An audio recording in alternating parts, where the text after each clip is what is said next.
Hello and welcome to my third video on Napoleonic tactics for artillery.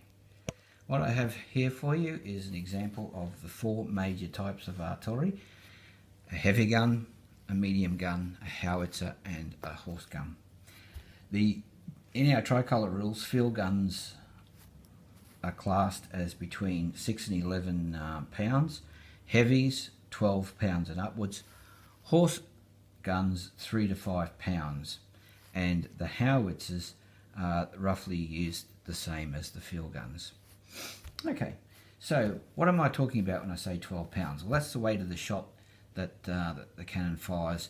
The cannonball weighs that much. So if a horse gun is 5 pounds, that's a ball about the size of perhaps a apple, whereas a 12 pounder, as you can imagine from a heavy gun, much bigger, more destructive ball. One of the interesting things in Tricolor is that all countries have basically those, but countries have individual weapons, and Tricolor, when we get into its section on nationality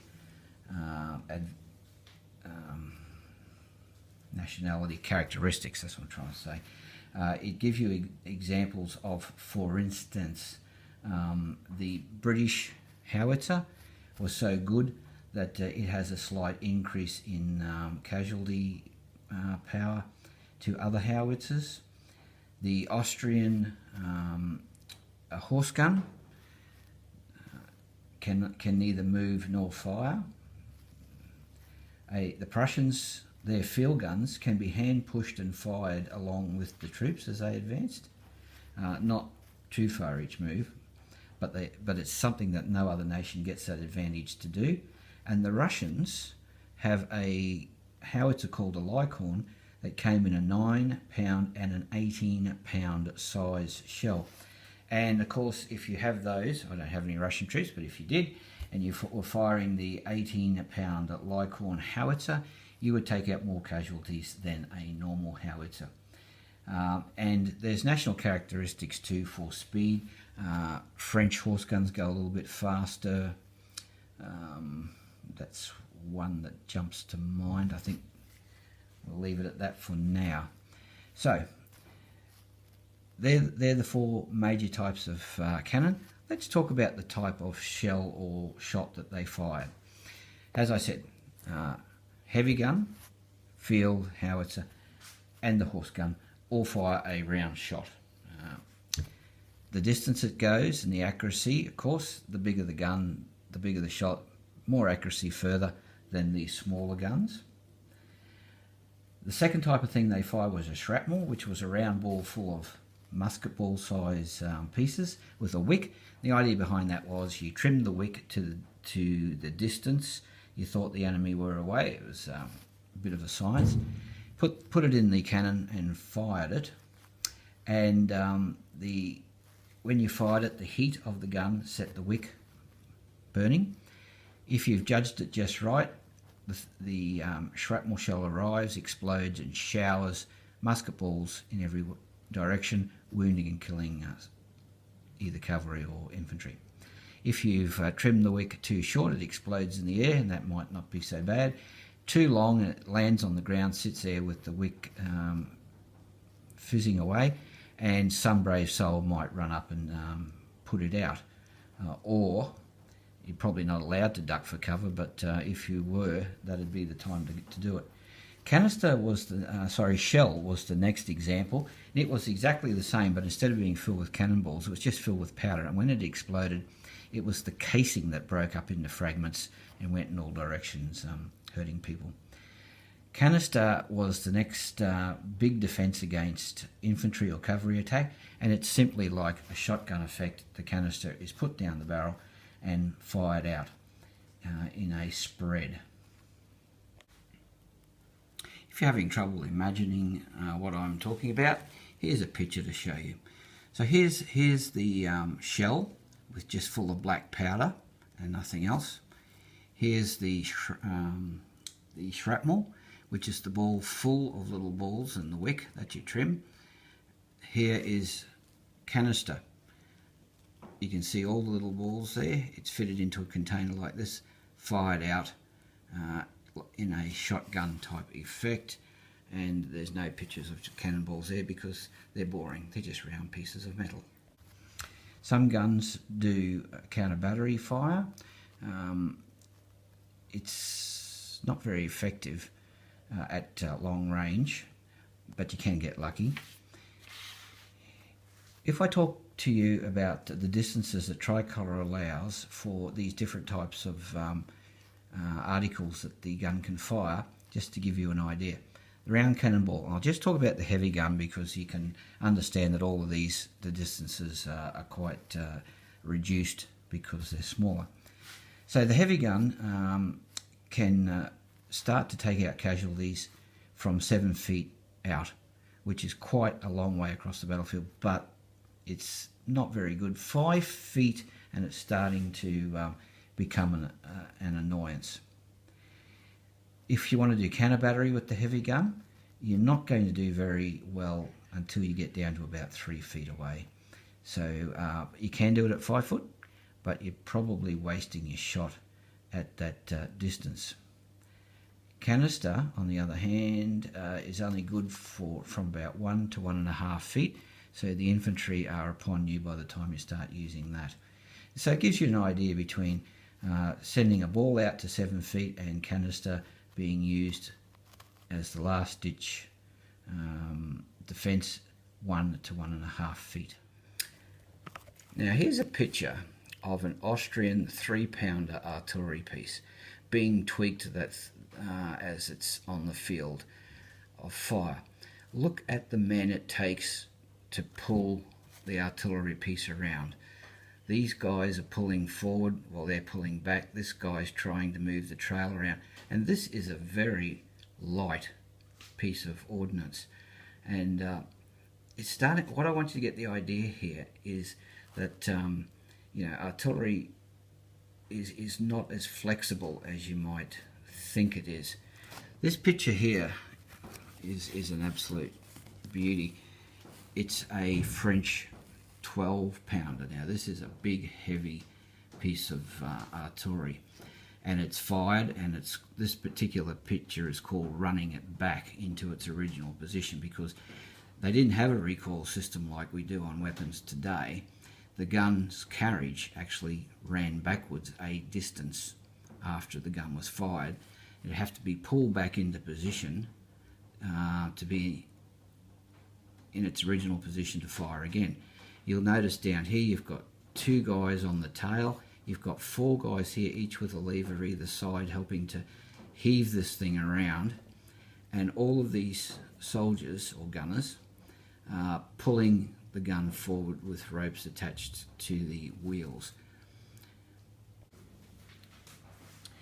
Alrighty, let's talk about tactics and how you're going to set your artillery pieces up on the battlefield. You're defending. You're not sure where the enemy's going to launch their attack. So what do you do with your guns? Do you group them, or do you spread them out across your front? Do you really, that's your 2 options. You look at the terrain features and try and use them to your advantage. Get them up high if you can, so that they can be moved around and still have targets. There's not much more to setting them up than that. When the battle starts, you can move them to where they're needed, but you really should keep your guns firing all the time. Moving them is such a waste unless it's absolutely necessary. If you've set them up properly, they should always be able to have a target to fire at, even if that target isn't the most threatening. And since you have to fire at the enemy in front of you, if he's not there, then you can turn your gun to choose another target. So again, look very carefully at how you set them up. As I said, up higher if you can is great, because that gives you a sort of a more round field of fire.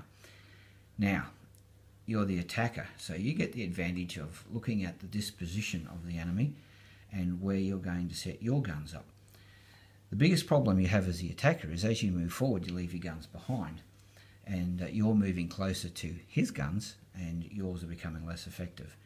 One tactic I use is to try and set my artillery up as a grand battery in the middle and attack either side of it, and as long as I'm careful not to cross into the line of fire, I've always got something to fire at, and my cavalry or infantry can go forward to the attack.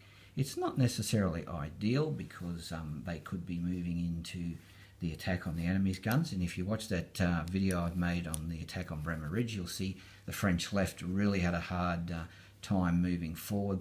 The Austrian howitzers followed them all the way in, causing one battalion to retreat through casualties. Another battalion ran into an Austrian heavy gun which used canister at close range to destroy its integrity. Morale failed and they retreated as well.